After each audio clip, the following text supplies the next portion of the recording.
I asked my boyfriend if he had ever suspected, and he was like, yeah, it makes sense. He would call me very bubbly when we first started dating. So he saw quite a few symptoms where after I brought it up from that diagnosis, he was like, yeah, this all makes sense to me.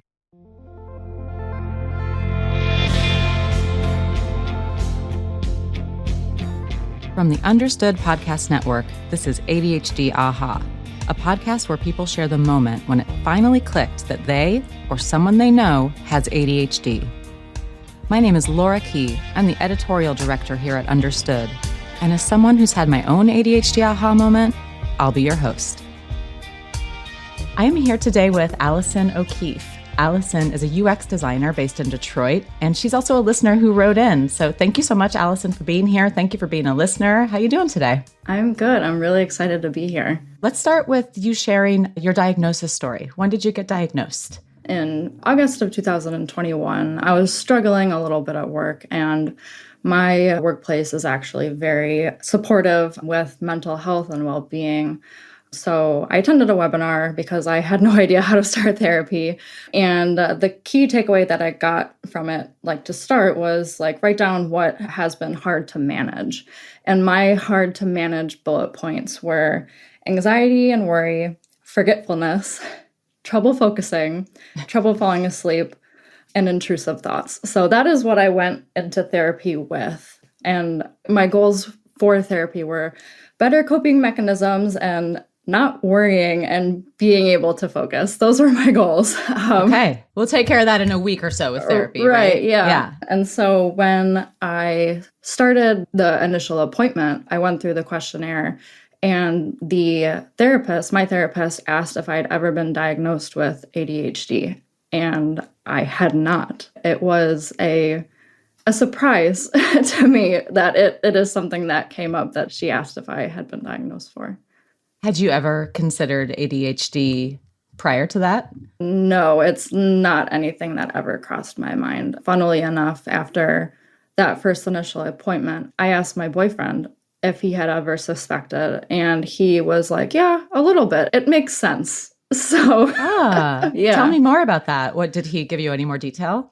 It was really just the symptoms that you see in people who do have ADHD. He had a front row view of, since we've been living together for the last couple of years, being very impulsive with buying things and being very hyperactive. He would call me very bubbly when we first started dating. So he saw quite a few symptoms where after I brought it up from that diagnosis, he was like, yeah, this all makes sense to me.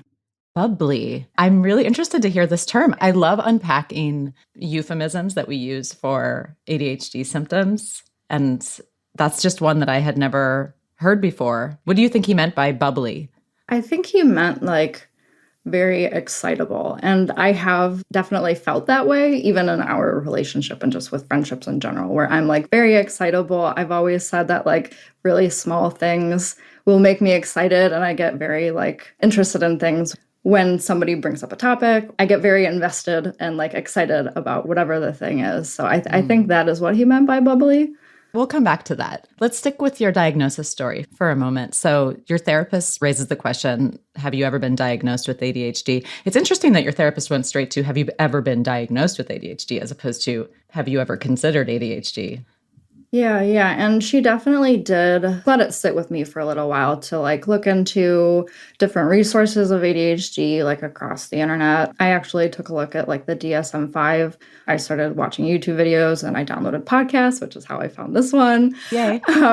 And she really let me sit with it for a little while just to make sure that it fit for what I was feeling and what I was experiencing. She didn't want to just jump to the conclusion and label me with ADHD without having that consent from me, saying that, yes, this is something that does resonate with me and my experiences that I was having. The last time that we chatted, I wrote down this phrase that you used. You said that ADHD for you was never in the, quote, realm of possibility. Yeah. Nobody in my life had ever been diagnosed with ADHD before. So it wasn't something that I was familiar with. Even the old term AD, that never came up anywhere.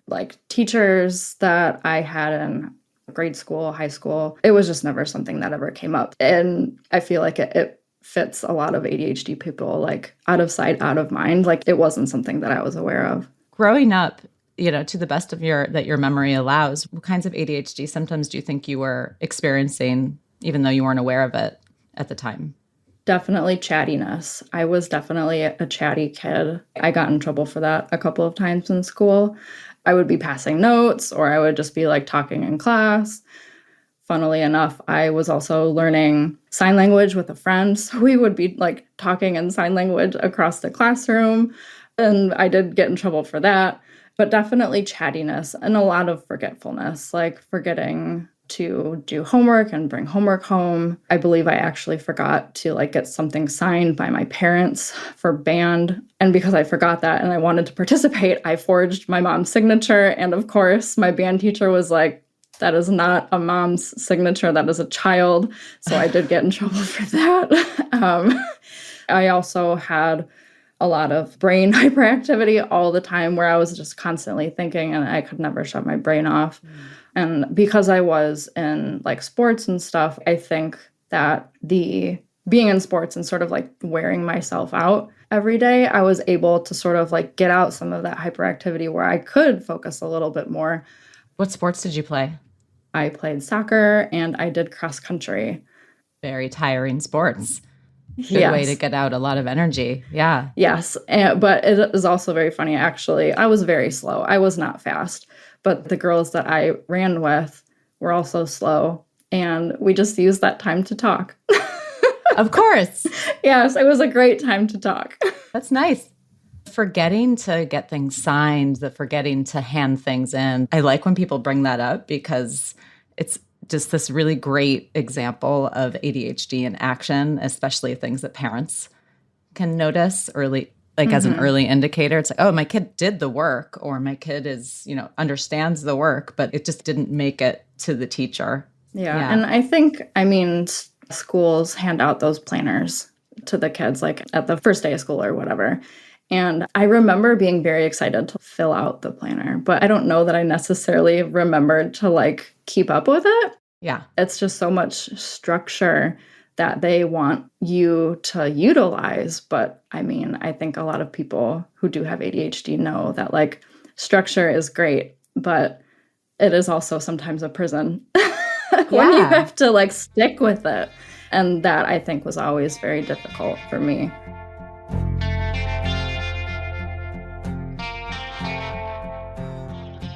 I don't remember if this adjective that you used for yourself growing up was something you shared with me when we chatted before, or if it was from your email that you sent in. But I remember that you used the word annoying. Kids considered you annoying. I say this with love, Allison. I hope you know. I don't think you're annoying. I want you to know this. Yeah, it is definitely something that I still struggle with today.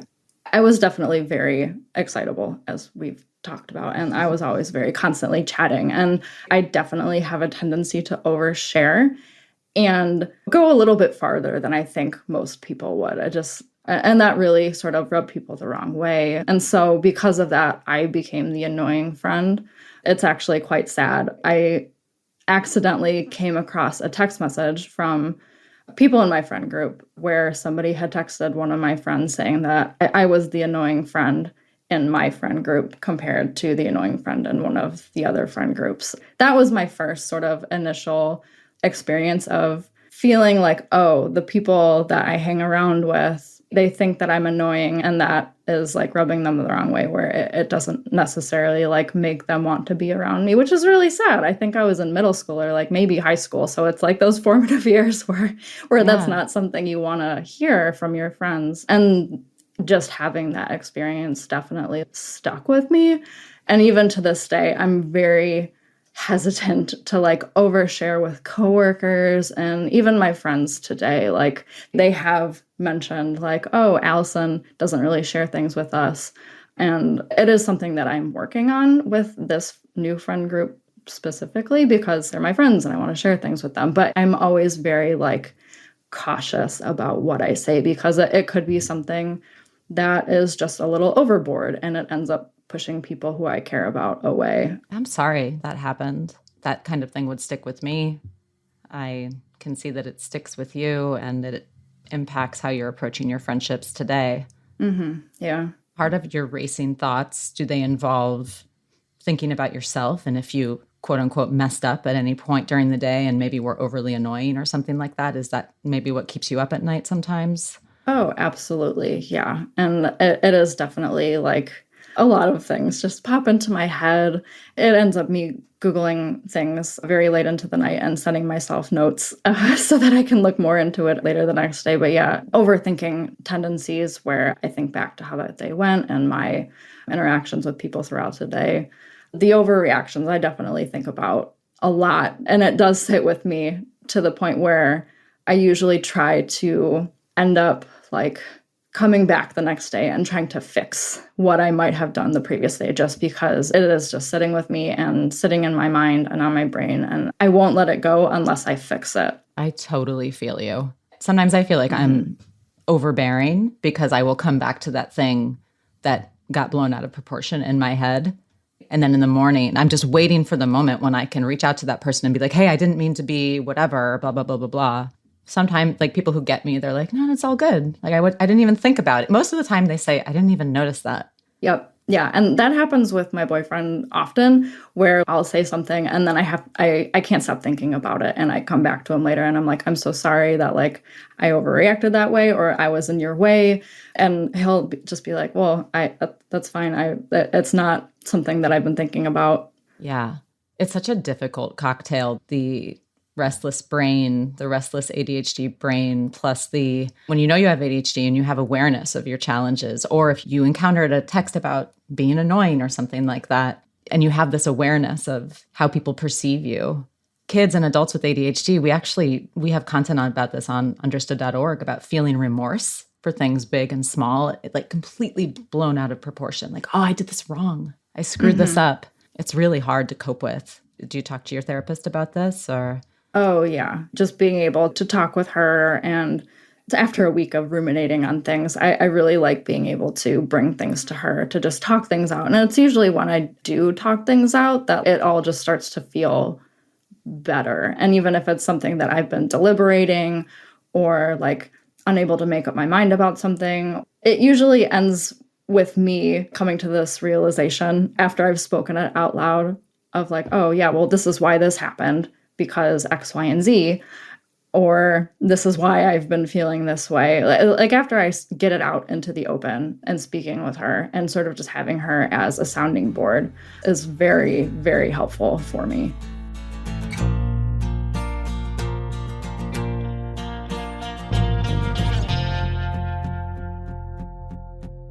So one of the things that I like to do on the show, one of the purposes of this show is to help people see through the context of human stories what ADHD symptoms and choices and behaviors can really look like so that maybe they can spot them in themselves. And there's one thing that you talked about in your email and that we chatted about previously that isn't something that we've talked a lot about on the show, which is what I call ADHD wishful thinking or over-optimism. I guess I'll pause there and just get your reaction even to that term, ADHD wishful thinking. That definitely resonates with me just because over my adult years, I've definitely been very ambitious in my hobbies. And I started with photography back in high school, and it was very much like, oh, I want to become such a good photographer and I want to put my work online and I just want to be fully into the world of photography. It usually happens when like I tell people like, this is what I am doing. And then the novelty of it is gone. That actually happened back in 2018 when I was going to start a photography blog. And I think that was also the last time I did photography because I let people know like, hey, I have something that's really big coming. And then after I posted that on Instagram, I don't think that I touched my camera since, which is a bummer because I really loved photography. It's something that's really close to my heart. But I definitely like go down these sorts of rabbit holes all the time where I'll get very interested or invested in a thing and I dedicate all of my time to this thing. And it just eats up so much of my mental space and it's all that I can think about. And sometimes it'll just go away, or sometimes it'll go away prompted by telling people, and then that novelty is gone. It's very, very strange to even just like talk about. But I had read a blog about two girls from Michigan who had sailed around the Great Lakes, and my family has a sailboat. So I was like, oh, I connect with this. This is something I could absolutely do. Like, I could sail around Michigan as well. I'm going to look online for a sailboat that I could live on as I sail across the Great Lakes. I put together the route and like all of the places that I had stopped at into a Google My Maps. I created Pinterest boards of like how I was going to decorate this boat. And I created a blog where I, like the girls, being very aspirational. I was like, I'm going to write about all of my experiences and like how I'm going to do this. And I honestly, truly cannot say what happened, but at some point I just dropped it all. And I no longer wanted to live on a boat and sail across the Great Lakes. It was just gone. So it's really just like things like that. That is like a very impulsive thing to even consider doing. I mean, I've grown up on a sailboat, but I don't know how to sail one. It's tangential to your life, but yeah. Right, yeah. So it's just very impulsive things like that where I tend to get very excited and very invested. And then all of a sudden, the excitement is gone and I'll have moved on to something else. It's wild. I mean, Allison, do you want to hear the short list of the things that I've tried to invest myself in, skills that I wanted to develop that just were gone with a... Yes.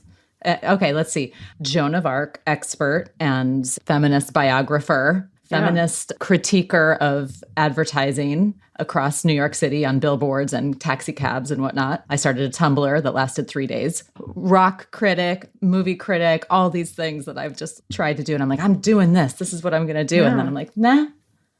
It's fun for a minute. It can be painful though. Yeah. It is very painful. And it's really, I think, difficult because I want to be doing multiple things at once that I have a lot of like investment in or have a lot of like excitement about. But for whatever reason, I can only focus my energy on one of those things.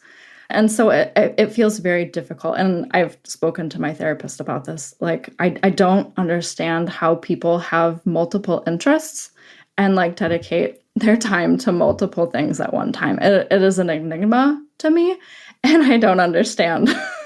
So there was another thing that you mentioned when we chatted, again, or in your email, I can't remember, but you talked about ghosting. Yes. Tell me about ghosting. It's happened my entire life. I would start talking with guys from dating apps when like I was still dating, and I would just sort of forget they existed and then never text them again. That happened a number of times. I think in the email I mentioned that I had been texting my sister, and she was telling me about her own personal interests, and I meant to text her back and then never did, which I felt really bad about. The worst case of my ghosting was an old coworker who had messaged me, and she was saying that her boyfriend, they were hiring at his company, and that I should get in touch with him if I was interested in like switching jobs. And the feeling that I got from just her text message, I hadn't even looked at her boyfriend's message yet. It was just like so overwhelming of like, I don't even know what to say. I'm so anxious. I need to think about like, how am I feeling with work right now? And I don't even know that I messaged her back that day. I was just so overwhelmed with this idea of responding to her that I think I took a week and a half to respond. And once I did, I don't think she ever responded because it was kind of like crappy of me. I might have damaged that relationship, to be honest, just because the feelings were too much for me in that moment. It seems like the ghosting isn't related to forgetfulness, but maybe responding to a text message and maybe finishing a big work project, like everything is at the same level in terms of priority. It's hard to prioritize. Is that accurate? I think so, yeah. And I think it's sometimes the ghosting ends up because I am overwhelmed. But then it also is my mom has texted me and I've seen the text message and I completely forget And then she'll text me back the next day asking if I saw her text. And it's just like, oh yeah, I saw Moms it. are so good like that. I saw it and I forgot to respond. That happens a lot. My mom will do the same thing. She's like, did you see that? I'm like, yeah, I saw. But I can't attribute that to ADHD. That might just right. Yeah, I get really overwhelmed because I want to give a thoughtful response. Yes. Yeah. It's not malicious. For anybody listening who doesn't have ADHD and you got ghosted by someone who has ADHD, it's most likely not intentional. Let's just put that out there. Maybe the guys from the dating app, that might have been. Maybe they weren't memorable enough, right? Maybe. That's not on you. But how open are you with other people about the fact that you have ADHD? Oh, I'm not open about it at all. The only people who know are my therapist, my sister. My sister also guessed that I had ADHD. Oh, wow. And my boyfriend. Those are the only people who know. Got it. And I mean, you're early too, and it takes a long time to share, and you can choose to never share too. It's yours. It's part of your identity, however you want to share that. Yeah. It'd be interesting if your friend knew that you had ADHD. I'm not saying that you should have shared that with her. Just it would have been interesting if there's more, in general, if there's more awareness of ADHD, and if she knows that you have ADHD, she might be like, hey, remind her about this. You know?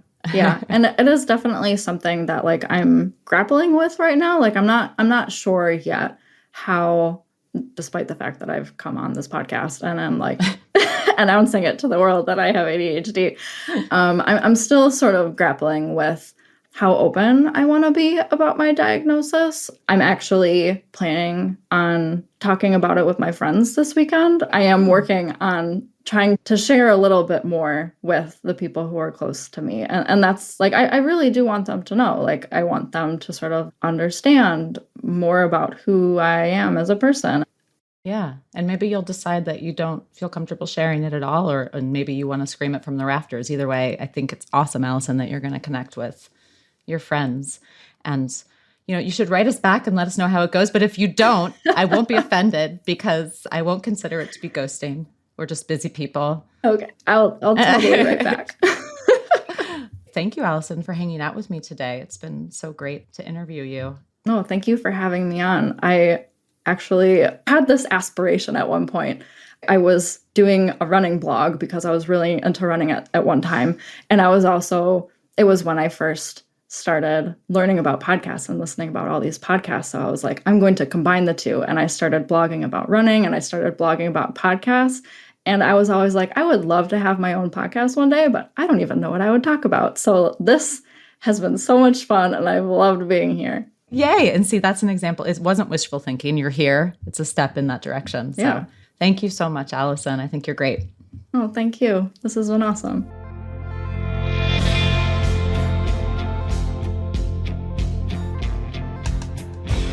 You've been listening to ADHD Aha from the Understood Podcast Network. If you want to share your own aha moment, email us at adhdaha@understood.org. I'd love to hear from you. If you want to learn more about the topics we covered today, check out the show notes for this episode. We include more resources as well as links to anything we mentioned in the episode. Understood is a nonprofit organization dedicated to helping people who learn and think differently discover their potential and thrive. We have no affiliation with pharmaceutical companies. Learn more at understood.org/mission. ADHD Aha is produced by Jessamine Molly. Say hi, Jessamine. Hi, everyone. Brianna Berry is our production director. Our theme music was written by Justin D. Wright, who also mixes the show. For the Understood Podcast Network, Scott Koshira is our creative director, Seth Melnick is our executive producer, and I'm your host, Laura Key. Thanks so much for listening.